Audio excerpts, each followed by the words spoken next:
Bonjour tout le monde, alors aujourd'hui je vais vous faire découvrir la petite trouvaille que j'ai devant moi. Là c'est juste un Jeep Wagoneer, donc première génération, phase 1, donc le tout premier Wagoneer qu'ils aient jamais fait. Et donc des comme ça on n'en voit jamais.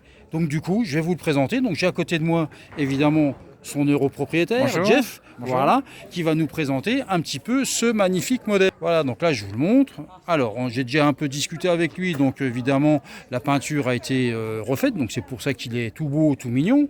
Après par contre l'intérieur lui est d'origine, mais il est encore en parfait état. Voilà, avec la célèbre banquette à l'avant, banquette à l'arrière, et on pourrait mettre quasiment une autre banquette aussi dans le coffre. Donc c'est ces grosses bestioles 4x4 familiales qu'il faisait à l'époque aux États-Unis. Il est dans un superbe état. Jeff en est l'europropriétaire, il fait des kilomètres et des kilomètres avec, donc il va nous expliquer un petit peu tout ce qu'il a fait. Donc on va déjà commencer par ouvrir le moteur, le capot moteur plus exactement. T'as bien le bruit. Hein. Voilà, et donc comme il faisait à l'époque, vous avez devant vous un magnifique, ce qu'on appelle dans notre jargon, un 600 lignes. Voilà, oui, c'est pas le plus classique sur ces véhicules qui sont réputés avec des V8. Même si à l'origine les premiers Wagoneer sont sortis en 63 avec le moteur Tornado, mais qui n'était pas très fiable. Donc après ils ont mis des V8, et celui-là qui a été vendu neuf en Espagne en 1971 est muni d'un 6 cylindres, ce qui pour l'Espagne déjà à l'époque était quelque chose d'assez exceptionnel. On voit son gros compresseur de clim qui est assez énorme.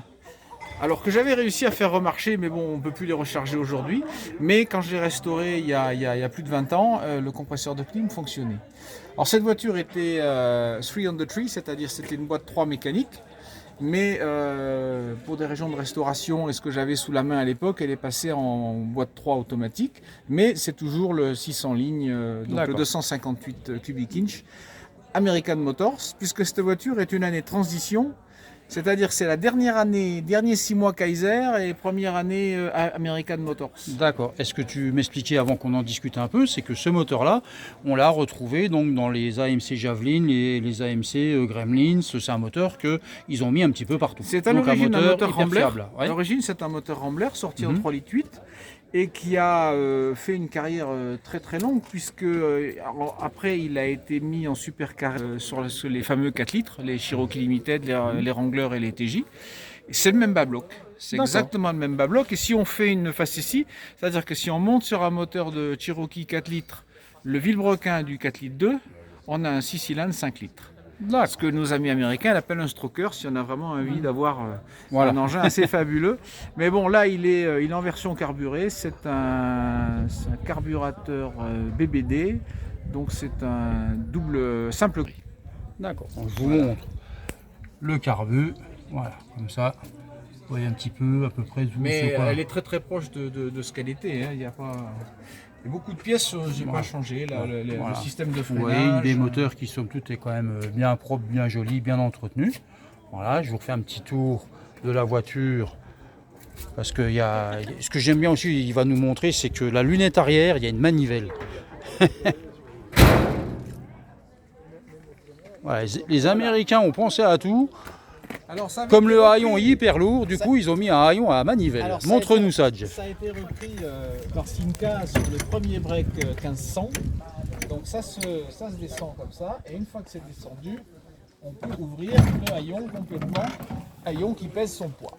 Voilà. Et donc là vous avez une surface de chargement, un volume de chargement impressionnant. Voilà. Et on pouvait rouler avec le truc ouvert, sachant qu'on pouvait, mais là je peux pas le faire parce que c'est fermé, mais il faut le faire avant.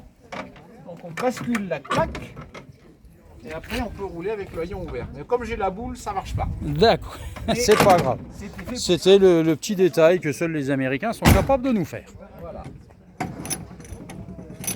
Et donc ce véhicule a été acheté neuf en Espagne en 1971 par un gars qui faisait de la Formule 1 à l'époque de Fangio et qui avait une grosse propriété. Et il faut imaginer ce véhicule dans les rues de Barcelone en même temps que les Fiat 600. Ça devait, surtout avec sa couleur qui est quand même... Ok, voilà. Jeff. Eh ben, merci pour cette présentation. C'est un plaisir. Merci de ton temps. Donc comme je pose la question à tout le monde, rouler régulièrement avec, est-ce que ça c'est beaucoup d'heures de boulot? Pas Non, forcément, aucune. c'est plutôt fiable? Ouais, ça part à la clé. D'accord. Pour trouver les pièces, pareil, c'est facile? Oui, il y a des spécialistes aux États-Unis et les pièces de mécanique sont même disponibles en Europe sans problème. D'accord. Eh bien écoute Jeff, merci pour ton temps. Je t'en prie. J'espère Un que cette plaisir. petite vidéo va intéresser plein de monde. En tout cas, moi, ça m'a bien intéressé. Donc, je te souhaite encore de nombreux kilomètres avec ton véhicule. Voilà. Et puis, Merci. bah, à très bientôt sur les routes. C'est merci. Allez, Au revoir. ciao. Merci.